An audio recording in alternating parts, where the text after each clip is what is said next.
नमस्कार। BA part first में आज हम भौतिक भूगोल के अंतर्गत भूपटल को प्रभावित करने वाले जो बल हैं उनके बारे में चर्चा करेंगे कि किस प्रकार से जो बल हैं, प्रकृति प्रदत्त जो बल हैं, वो किस प्रकार से भूपटल को प्रभावित करते हैं।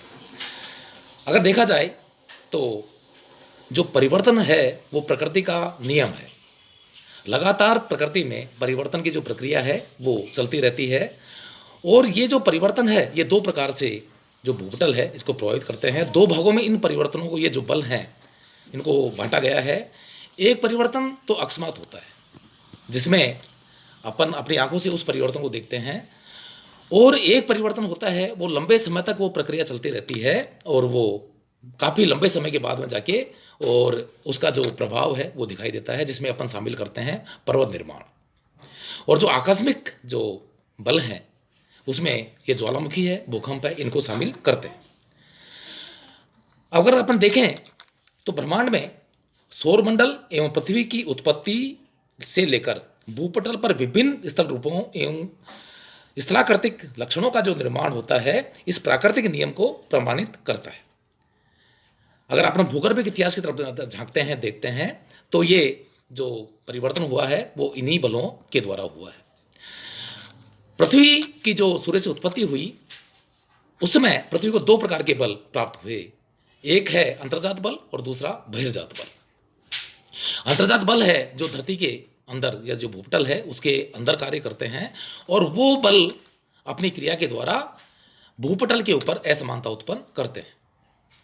और जो बहिर्जात बल हैं वो अपने क्रिया के द्वारा, अपने कार्य के द्वारा अंतर्जात बलों के द्वारा जो उत्पन्न असमानता है उनको दूर करने का काम करते हैं। जैसे अंतर्जात बलों के बारे में अपन बात करें तो कहीं पर ज्वालामुखी विस्फोट हो गया, कहीं या कहीं पर भूकंप आ गया, तो उसके द्वारा धरती के ऊपर असमानता उत्पन्न हो जाती है, या कहीं पर झील बन गई, या कहीं पर पर्वतीय क्षेत्र का निर्माण हो गया। तो इसके पश्चात जो बहिर्जात बल हैं वो वापस उनके द्वारा जो असमानता उत्पन्न हुई है उसको वापस एक सम स्थिति में लाने का कार्य करते हैं। धरातल के सभी उच्चावच लक्षणों की को तीन वर्गों में रखा जा सकता है। इसमें प्रथम श्रेणी का जो उच्चावच लक्षण है उनको महाद्वीप या महासागर कहा जाता है। द्वितीय श्रेणी के जो उच्चावच हैं उनके अंतर्गत पर्वत, पठार एवं मैदान शामिल होते हैं जिन्हें प्रधान स्थल रूप कहा जाता है। और तीसरा जो श्रेणी की गई है जिसमें पहाड़ियां, डेल्टा, झीलें, बालू का स्तूप आदि शामिल किए जाते हैं। ये जो लक्षण हैं इनका निर्माण कुछ विशेष बलों द्वारा होता है। अगर अपने इसका उल्लेख करें तो प्रथम और द्वितीय श्रेणी के जो उच्चावच हैं, जो लक्षण हैं, उनकी रचना निर्माणकारी आंतरिक बलों के द्वारा होता है, तथा तृतीय श्रेणी के जो बल हैं, जो आकार जो उत्पन्न हुए हैं, उनकी उत्पत्ति विध्वंसकारी बहिर्जात जो बल हैं उनके द्वारा होता है। भूपटल कभी भी स्थिर नहीं रहता।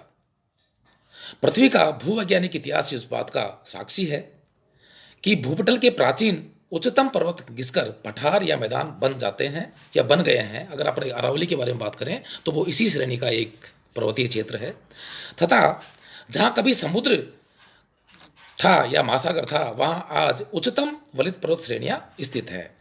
इसका सबसे अच्छा उदाहरण अपन लेते हैं कि जो हिमालय पर्वतीय क्षेत्र है वहां पर कभी 33 महासागर था, लेकिन वो जो ये बल हैं उनके द्वारा उसमें मोड़ पड़े और मोड़ पड़ने के बाद में आज हिमालय पर्वत का अपन वहां पर उपस्थिति अपन देखते हैं। सागर तट पर स्थित कुछ भाग जलमग्न हो गए व कुछ भाग उन्मग्न हो गए। नवंबर 1985 में 390 वर्षों से प्रसुप्त नेवदा डेल रुइज ज्वालामुखी जो कोलंबिया में है के अचानक विस्फोट के कारण 20,000 की आबादी वाला आर्मेरी नगर अकाल मृत्यु के गर्त में चला गया। इस प्रकार वो ऐसे बहुत से उदाहरण हैं जो इसमें शामिल हैं कि जो अंतर्जात बलों के द्वारा उत्पन्न एक विध्वंस जो होता है, या फिर कुछ रचनाएं हैं, कुछ निर्माण भी इनके द्वारा होता है। तो आज अपन जो अंतर्जात बल हैं उनके बारे में, जो इंडोजेनेटिक फोर्सेस हैं उनके बारे में चर्चा करेंगे। पृथ्वी के आंतरिक भाग अथवा भूगर्भ में सक्रिय बलों को अंतर्जात बल कहा जाता है। यानी जो भूपटल है, इसके जो नीचे वाला भाग है, इसमें जो बल सक्रिय होते हैं, जो अपना क्रिया करते हैं, उसको अंतर्जात बल या इंडोजेनेटिक फोर्सेस कहा जाता है। इन्हें निर्माणकारी शक्तियां भी कहा जाता है। यानी ये जो बल कार्य करते हैं तो धरती के ऊपर जो मूल रूप है उसमें असमानता उत्पन्न हो जाती है या उसमें निर्माण हो जाता है। जैसे कोई मैदानी क्षेत्र है तो वहाँ पहाड़ी क्षेत्र बन जाता है, या जहाँ मैदानी क्षेत्र है वहाँ पे सागरीय क्षेत्र या झीलें वगैरह बन जाती हैं। ये बल पृथ्वी के गुप्त रूप से कार्य करते हैं। इनकी उत्पत्ति पृथ्वी के आंतरिक भागों में होने के कारण इनके विषय में बहुत कम ज्ञान प्राप्त है। संभवतः इन बलों की उत्पत्ति उष्ण पृथ्वी के क्रमशः शीतल होकर संकुचन, परिभ्रमण गतिविधि में ह्रास, रेडियो एक्टिव पदार्थों के विघटन से उत्पन्न ताप, संवहनिक धाराओं आदि के कारण उत्पन्न ये बल, इनका जन्म होता है। अंतर्जात बल जो है ये दो प्रकार के होते हैं और इनकी जो कार्य करने की जो प्रणाली है उसमें क्षैतिज तथा ऊर्ध्वाधर दो प्रकार से जो बल है, अंतर्जात बल है, ये कार्य करते हैं। इनके कारण दो प्रकार के संचलन, जो मोमेंट्स होते हैं, वो घटित होते हैं। पहला है पटल विरूपणी घटनाएं तथा दूसरा आकस्मिक घटनाएं या ज्वालामुखी एवं भूकंप। पहला अपन लेंगे पटल विरूपण। पृथ्वी के आंतरिक भाग क्षैतिज या ऊर्ध्वाधर गतियों के फलस्वरूप अनेक प्रकार की आकृतियां भूपटल पर निर्मित होती हैं। ये दीर्घकालिक घटनाएं हैं। इनके उत्पन्न होने के में समय लगता है। क्षैतिज बल के कारण धरातल पर तनाव एवं संपीड़न होता है। तनाव के कारण भूपटल भंग होता है, इसमें दरारें पड़ती हैं, कहीं कहीं वह अवतरित हो जाता है। संपीड़न के कारण भूपटल की परतों में वलन फोल्ड पड़ते हैं। कुछ भाग पर्वतों की भांति ऊपर उठ जाते हैं और कुछ भाग घाटे के समान नीचे धंस जाते हैं। ऊर्ध्वाधर गतियों के फलस्वरूप धरातल उत्क्षेप एवं अवतरण क्रियाएं होती हैं। समुद्र तटीय भाग विशेष रूप से निमग्न या उन्मग्न हो जाते हैं। दूसरा जो इनका कार्य है वो आकस्मिक घटनाएं। अकस्मात जो घटनाएं उत्पन्न होती हैं उसको आकस्मिक घटनाएं कहा जाता है।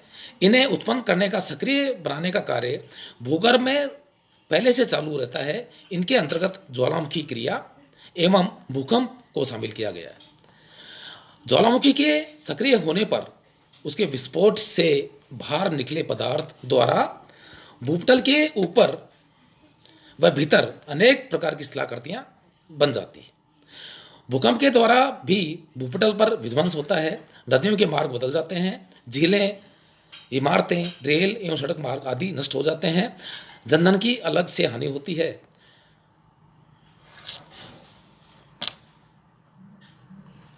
अब अपन जो पटल विरूपण संचलन होता है और उससे जो शिलाकृतियां उत्पन्न होती हैं उसके बारे में चर्चा कर लेते हैं। पटल विरूपण के अंतर्गत वे सब दीर्घकालिक घटनाएं सम्मिलित हैं जिनके उत्पन्न होने में समय लगता है। यानी ये लंबे समय की प्रक्रियाएं होती हैं। ये घटनाएं अंतर्जात बलों द्वारा उत्पन्न होती हैं।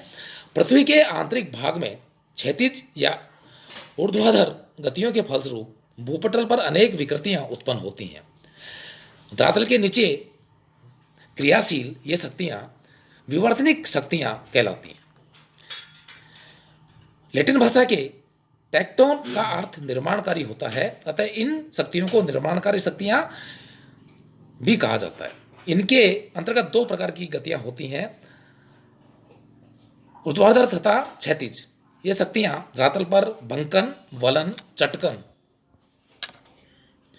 विभंग आदि प्रक्रियाओं द्वारा धरातलीय क्रियाएं विषमताएं उत्पन्न करती हैं। अगर अपन क्षेत्रीय विस्तार की दृष्टि से देखें तो पटल विरूपणी संचलन दो प्रकार के होते हैं। पहला है महादेशीय संचलन और दूसरा है पर्वत निर्माणकारी संचलन।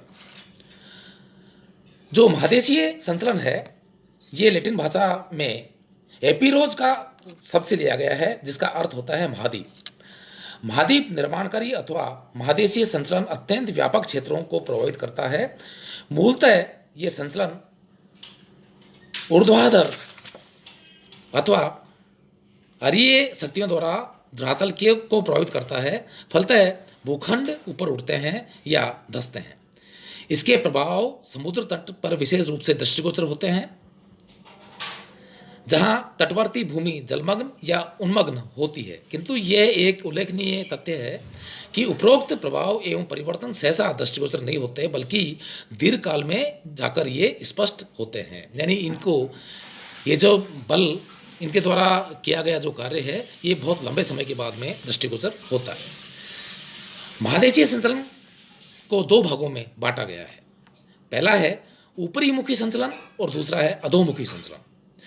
ऊपरी मुखी जो संचलन होता है, इस संचलन द्वारा स्थल भाग ऊपर की ओर उठता है। भूखंड का ऊपर की ओर उठना भी दो प्रकार से होता है।